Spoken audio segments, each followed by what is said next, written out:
what are the parables? Um, Again, returning again to the Halloween special of Peanuts, the Peanuts Halloween special. It's the Great Pumpkin Charlie Brown, I think it's called. Um, Again, returning to World War One, and again, I think this book. I'm sorry, this exegesis on holy books is trying to take what is internal if we're a solitary creator, or communal if we're trying to celebrate and examine our society, and and put it on paper and manifest it in story and drawings, of course. And so Schultz, a solitary creator, so much so that he didn't even let other people draw the drawings for life insurance and Wonder Bread. Um, Schultz is really manifesting his interior landscape here, and again, haunted by, I think, just boyhood visions of World War One. He puts this into Snoopy's story over and over again. World War One becomes a parable. France becomes a parable. The story of um, being shot down in France, or being shot down over no man's land. The parable of fighting the Red Baron. All of these other um, stories happen in Schultz's world. Here's a parable. I think when Gabrielle Bell started being inventive in her memoir comics, they started getting really super interesting. Um, Here she transforms. She doesn't have anywhere to go. She's bored by life. I didn't have proper footwear for the snow. My feet hurt. I didn't have anywhere to go. And that is why I transformed myself into a chair. I stood on the sidewalk and waited, and a man came and took me home.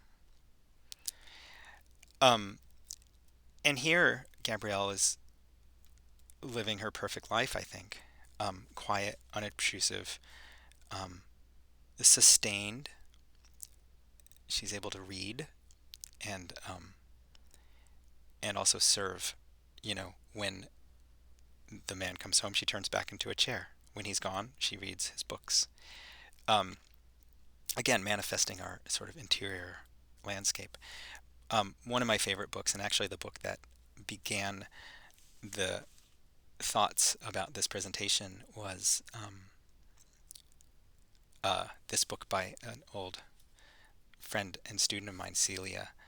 Um, and this is she's no longer with us. She finished this, and then we published it after her death. This book was called Life on the Iceberg, and the subtitle was a book for the people who worry. And it was that. It was all parables about um, isolation and depression and worry. And so the starts with this woman on this iceberg. This penguin comes. Suddenly she's got to contend with this second person who wants to exist, even though she's content in her own landscape, which is very solitary and not necessarily happy. She jokingly calls the penguin a squatter, and that parable ends. And then there are others. It's full of people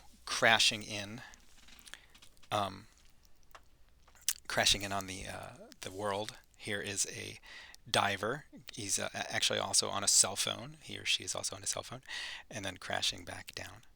Um, it's a wonderful book full of parables. There's two. There's another penguin. There's sharks. There are jokes about mushrooms and all sorts of other things. And mostly it's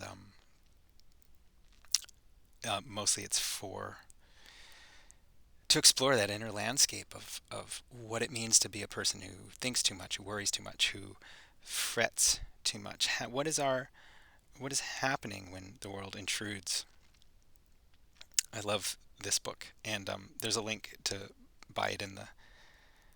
I'll make sure there's a link below somewhere to buy this book because it exists and it needs to be seen more.